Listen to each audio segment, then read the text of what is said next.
Tank Abbott, un hombre que en los primeros años de la UFC provocaba tensión inmediata en el aire, un hombre que hacía que miles de personas enloquecieran antes de que sonara la campana, porque todos sabían que cuando ese hombre entraba en la jaula no había estrategia, no había calma, no había espera, lo que había era impacto puro, golpes que sonaban como choques de metal, puñetazos que podían mandar a un rival al suelo en segundos, y una intensidad que no se parecía a nada de lo que se había visto hasta entonces en las artes marciales mixtas. No era elegante, no era técnico, no era un atleta que buscara puntos ni perfección.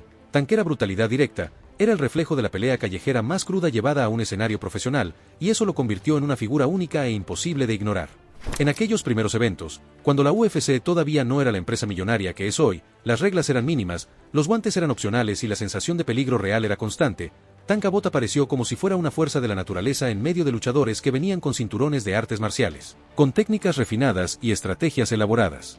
Él no venía de un dojo ni de una escuela tradicional, venía de un Tinton Beach, un lugar conocido por sus bares llenos de peleas improvisadas, por las noches caóticas en las que un mal gesto podía acabar en una lluvia de golpes, y toda esa experiencia la traía metida en el cuerpo. Se movía como alguien que ya había estado en muchas peleas de verdad, que sabía lo que era intercambiar puñetazos sin árbitros ni reglas, y que no tenía ninguna intención de adaptarse a un estilo deportivo. Su presencia era amenazante sin necesidad de palabras, bastaba con su mirada fija y su postura para que cualquiera entendiera que lo que venía no era un simple combate, era una colisión. Su debut fue la confirmación de todo lo que representaba. Entró en la jaula con determinación, sin estudiar al rival, sin rodeos, y en pocos segundos lanzó un puñetazo tan potente que dejó inconsciente a John Matua frente a todo el público, un golpe seco, limpio, que sonó como un martillazo, y lo que vino después quedó grabado para siempre. Mientras Matua convulsionaba en el suelo, Tank lo observaba con una frialdad escalofriante y hasta se burlaba de él, provocando un silencio incómodo en la arena. No era solo un knockout, era una declaración de intenciones, una forma de decirle al mundo que había llegado alguien diferente, alguien que no venía a participar, venía a imponer su propio caos.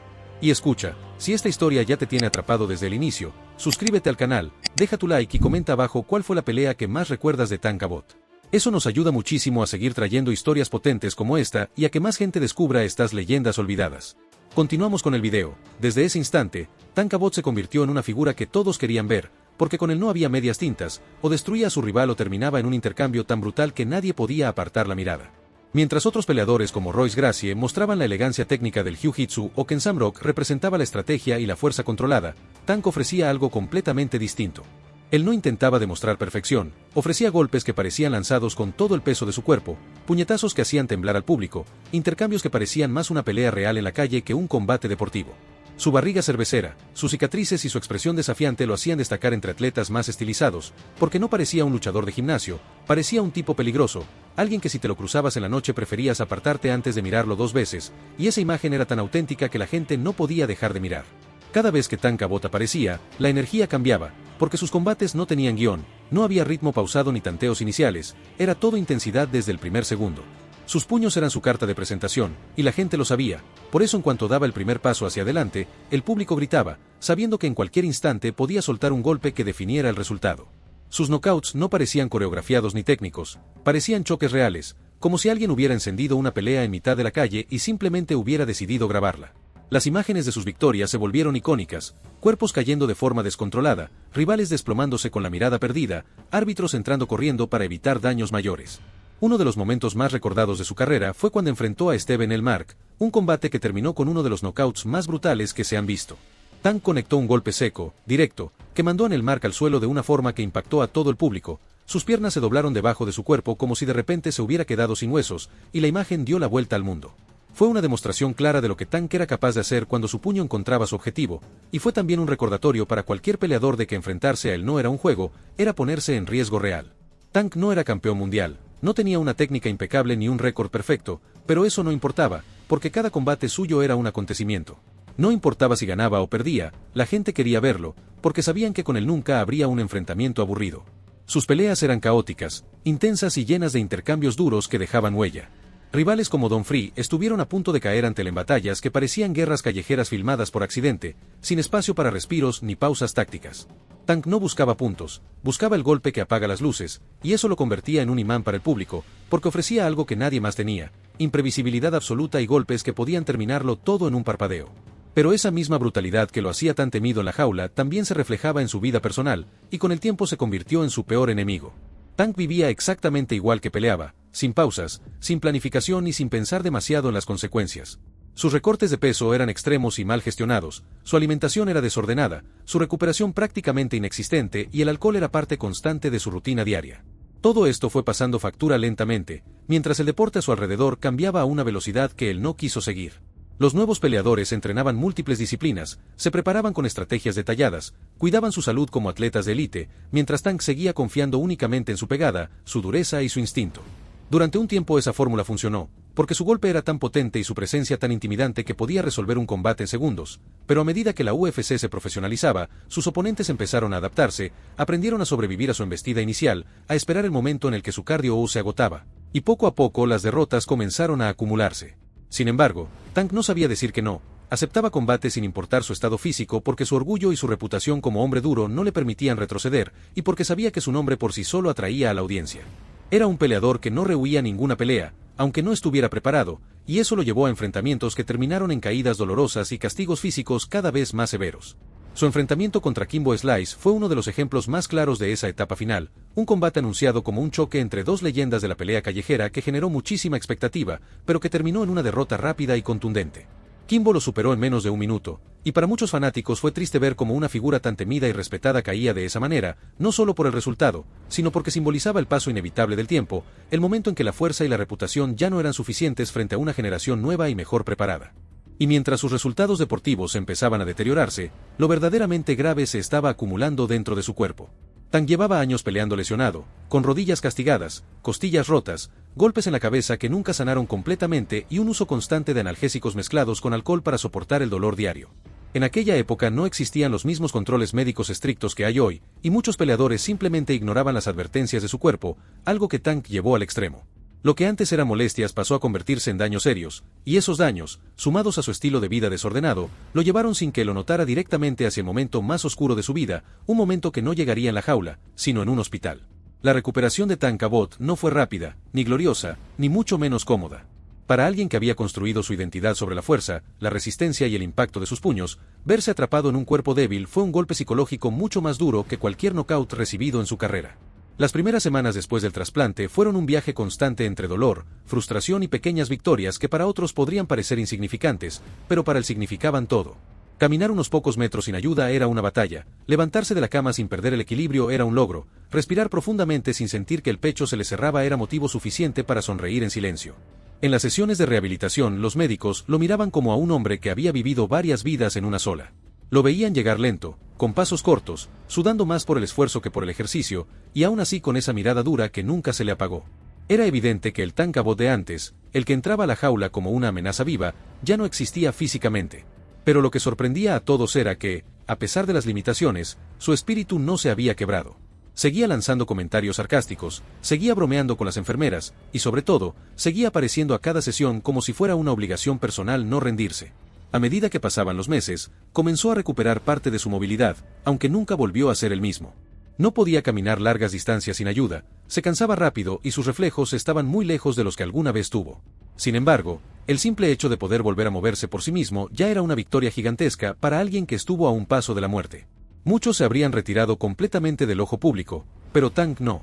A su manera, volvió a aparecer, aunque ya no como el destructor temido, sino como un hombre que tenía mucho que contar. Fue entonces cuando encontró un nuevo escenario inesperado, los micrófonos. Empezó a participar en podcasts de temática de artes marciales mixtas, invitado por fanáticos y creadores independientes que crecieron viéndolo pelear y que querían escucharlo sin filtros, tal como siempre fue. Y Tank, fiel a su estilo, no defraudó. No suavizaba sus recuerdos ni los adaptaba a un discurso elegante, contaba las historias tal como las había vivido, con crudeza, con detalles que muchas veces dejaban a todos en silencio, y con un toque de ironía que solo alguien que ha sobrevivido a todo puede tener. Sus apariciones en estos programas se convirtieron rápidamente en pequeños tesoros para los seguidores más veteranos.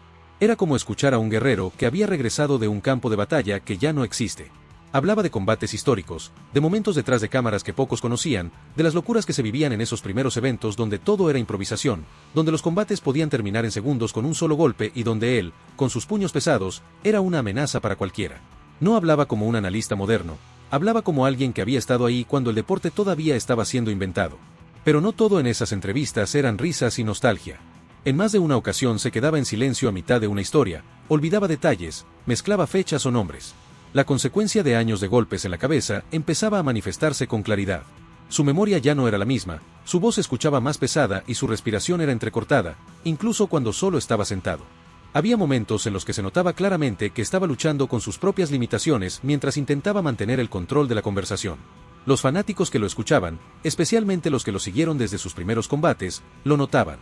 Era imposible no darse cuenta de que el tiempo estaba dejando su marca en cada palabra que pronunciaba. Aún así, cada vez que Tank hablaba, lo hacía con una honestidad brutal. No intentaba limpiar su imagen ni convertir su historia en una versión heroica y perfecta. Al contrario, muchas veces se burlaba de sí mismo, de sus decisiones, de sus excesos, incluso de los golpes que le costaron más de un recuerdo. Su sinceridad era desarmante, y tal vez por eso, a pesar de que físicamente ya no era el hombre temido de los 90, su voz seguía teniendo un peso que pocos podían igualar. Había algo magnético en escucharlo, algo que hacía que el tiempo se pasara sin darse cuenta, como si sus palabras fueran la última ventana abierta a una época irrepetible. En algunos episodios hablaba de las peleas más intensas de su carrera como si hubiesen ocurrido ayer. Describía el sonido de los golpes, el olor a sudor mezclado con sangre, las miradas que se cruzaban antes de que la campana sonara.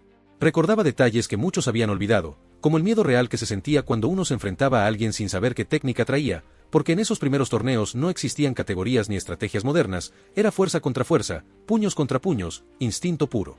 Y en ese terreno, Tank Abbott era un especialista. Con el paso del tiempo, estas apariciones en podcast comenzaron a darle una nueva especie de presencia pública. No era la misma fama de antes, pero le devolvieron una voz, un espacio para existir dentro del mundo que ayudó a construir. La gente volvía a hablar de él, no como una estrella actual, sino como una leyenda viviente que todavía tenía historias que contar. Algunos clips de sus entrevistas comenzaron a viralizarse entre fanáticos jóvenes que no lo habían visto pelear en directo, y que al escuchar su forma de hablar quedaban impactados por la dureza de esos primeros años de la UFC. Sin embargo, esta etapa también reveló algo más profundo. Tank no estaba usando estos espacios solo para entretener o recordar viejos tiempos. En el fondo, estaba luchando contra el olvido. Cada historia que contaba era una manera de dejar constancia de su paso por el deporte, de asegurarse de que su nombre no desapareciera completamente entre los titulares de las nuevas generaciones. Lo hacía sin admitirlo directamente, pero era evidente. Había en sus palabras una mezcla de orgullo y melancolía, como alguien que sabe que su época ya terminó, pero se niega a dejar que la historia lo borre en silencio. Al mismo tiempo, su salud seguía deteriorándose lentamente. Aunque el trasplante le había dado una segunda oportunidad, su cuerpo no volvió a ser el mismo. Se cansaba con facilidad, necesitaba controles médicos constantes y sabía que cualquier complicación podía ponerlo en riesgo. Pero eso no lo detenía. Seguía asistiendo a entrevistas, participando en eventos pequeños y hablando con los fans que se le acercaban. Firmaba autógrafos con manos temblorosas, sonreía con un rostro marcado por el paso de los años, y respondía preguntas como si estuviera recordando batallas de otra vida. La gente que lo veía en persona se sorprendía por el contraste. El hombre que en los 90 parecía indestructible ahora caminaba con cuidado, con pasos medidos, y a veces con ayuda. Pero cuando comenzaba a hablar, esa energía que lo había caracterizado volvía, no en su cuerpo, pero sí en su voz. Era como si cada palabra fuera un golpe más, una manera de seguir peleando sin ponerse los guantes. Esta nueva etapa no era de combates, sino de memoria, de legado, de dejar su marca en una época en la que las redes sociales pueden borrar una historia en cuestión de días. Y Tank Abbott, sin decirlo directamente, estaba construyendo la suya de la única forma que sabía, hablando sin filtros, con crudeza, con detalles que muchos preferirían callar, recordando un tiempo donde el peligro era real y la violencia no era espectáculo, era supervivencia. La rutina de Tank Abbott, después de su breve regreso público, empezó a cambiar de forma silenciosa. Su salud, que ya pendía de un equilibrio frágil, comenzó a dar señales más serias. Las secuelas de los años de castigo físico y los efectos del trasplante no se quedaron quietos, avanzaban poco a poco, sin descanso. Caminar ya no era tan fácil como meses atrás, el cansancio aparecía más rápido, y tareas que antes hacía con esfuerzo ahora le exigían ayuda constante. Era como si cada día su cuerpo le recordara que el tiempo ya no estaba de su lado. La memoria también empezó a jugarle malas pasadas. Al principio eran olvidos leves, frases que se le escapaban en medio de una conversación, pero con el tiempo se volvieron más frecuentes. En entrevistas se notaba cómo se quedaba en blanco unos segundos, como si buscara fragmentos de historias que antes contaba de memoria. Quienes lo conocían bien entendían que no era simple distracción, eran los golpes de toda una carrera pasando factura, lenta pero inevitablemente. El aislamiento llegó casi sin que él se diera cuenta. Las invitaciones a eventos se redujeron, los podcasts dejaron de llamarlo con la misma frecuencia, y su presencia empezó a diluirse del panorama público. No fue un corte abrupto, fue un desliz constante, como arena escapándose entre los dedos. Afuera, el mundo del MMA seguía girando a toda velocidad con nuevas estrellas y grandes espectáculos, mientras él quedaba atrapado en una especie de pausa que nadie más compartía. Y aunque su carácter seguía siendo fuerte, se notaba la frustración. Frustración por depender de otros, por no poder moverse como antes, por ver cómo el deporte que ayudó a construir seguía adelante sin mirar atrás. Era una lucha silenciosa, sin cámaras, sin público, donde cada día se convertía en una especie de combate invisible. Pero justo en medio de ese desgaste constante, algo inesperado empezó a moverse alrededor de su nombre. Lo que vino después nadie lo había planeado. Ni la UFC, ni los medios, ni siquiera el propio Tank Abbott. En medio de su aislamiento, cuando parecía que su historia simplemente iba a desvanecerse en silencio, un pequeño grupo de fanáticos comenzó a rescatar fragmentos de sus combates antiguos, a subir clips, a compartir anécdotas que durante años habían quedado enterradas en grabaciones viejas y recuerdos dispersos. Y sin darse cuenta, estaban encendiendo una chispa que pronto se transformaría en algo mucho más grande. Los videos de sus peleas, con esos knockouts brutales y esa energía cruda que caracterizaba los primeros eventos, empezaron a circular con fuerza entre públicos que ni siquiera habían nacido cuando Tank aterrorizaba el octágono. Jóvenes que conocían la versión moderna del deporte, con técnicas pulidas y estrategias cuidadas, de repente se encontraban frente a un hombre que no calculaba, que no negociaba, que salía a destruir con cada golpe como si fuera la última pelea de su vida. Y eso, en medio de una era de combates milimétricamente planeados, resultaba impactante. Lo más curioso es que este renacer no vino de la nostalgia organizada por la UFC, sino de la gente. De los fans de toda la vida que se negaban a que su nombre quedara olvidado. Comenzaron a aparecer recopilaciones virales, debates en foros, podcasts especiales dedicados a recordar lo que Tank significó en esa etapa salvaje de la MMA. De pronto, su nombre volvió a estar en conversaciones, no como un simple recuerdo borroso, sino como una figura que marcó un antes y un después, una pieza esencial para entender cómo empezó todo. Y Tank, que ya no estaba en condiciones físicas para volver a los reflectores como antes, empezó a notar este movimiento desde la distancia. No fue una ola mediática gigantesca, pero sí lo suficiente para que llegaran mensajes, llamadas y muestras de cariño de fanáticos que lo habían redescubierto. Algunos le agradecían por haber sido la razón por la que se interesaron en la UFC. Otros, más jóvenes, le decían que verlo pelear era como mirar a un personaje de otro tiempo, alguien que parecía pertenecer a un mundo donde todo era más visceral y peligroso. Este resurgimiento inesperado no borró sus problemas ni mejoró su salud, pero le devolvió algo que durante años pareció haberse perdido: presencia. No la misma que en sus días de gloria, pero sí una que le recordaba que su legado seguía vivo, aunque nadie lo hubiera oficializado en un homenaje. Era la validación que nunca pidió en voz alta, pero que, en el fondo, siempre mereció. Ver a nuevas generaciones descubrirlo no con compasión, sino con asombro, fue una especie de triunfo silencioso que muy pocos alcanzan después de haberse alejado tanto tiempo. Lo cierto es que Tank Abbott nunca necesitó un cinturón dorado para dejar su huella. Su nombre quedó grabado por el impacto de sus golpes, por la intensidad salvaje que llevó al octágono, por representar la cara más cruda y directa de un deporte que todavía estaba descubriendo lo que era. Y aunque nunca buscó ser héroe ni símbolo, terminó convirtiéndose en uno de los pilares sobre los que se construyó la historia temprana de la UFC. Hoy, su vida no está llena de eventos multitudinarios ni titulares llamativos. Vive en un entorno tranquilo, alejado del ruido, con la salud siempre en la cuerda floja, pero con la certeza de que su historia no se borró. Lo que empezó como caos, terminó siendo legado. Su nombre resuena en cada conversación sobre los orígenes del MMA, en cada clip compartido de esos knockouts que parecían sacudir el mundo, en cada fan que, al descubrirlo, entiende que sin figuras como él, la historia del deporte sería muy distinta. Tank Abbott no es un cuento perfecto, y precisamente por eso es inolvidable. Es la prueba viva de que el camino que abrió la MMA moderna estuvo lleno de personajes reales, intensos, desbordantes, que dieron todo sin pensar en el mañana. Él no necesitó estrategias mediáticas ni discursos inspiradores, necesitó puños, determinación y una brutal honestidad que no se fabrica, se vive. Y si estás escuchando esto hasta ahora, ya lo sabes, su historia no es solo la de un peleador, es la de un hombre que, con todos sus errores y excesos, terminó dejando una marca imposible de borrar. Así que antes de irte, suscríbete al canal, deja tu like y cuéntanos en los comentarios qué momento de Tank Abbott te impactó más. Estas historias no se cuentan solas, y gracias a tu apoyo podemos seguir rescatando las leyendas que hicieron grande este deporte. Porque Tank Abbott no fue solo parte de la historia. Tank Abbott fue historia.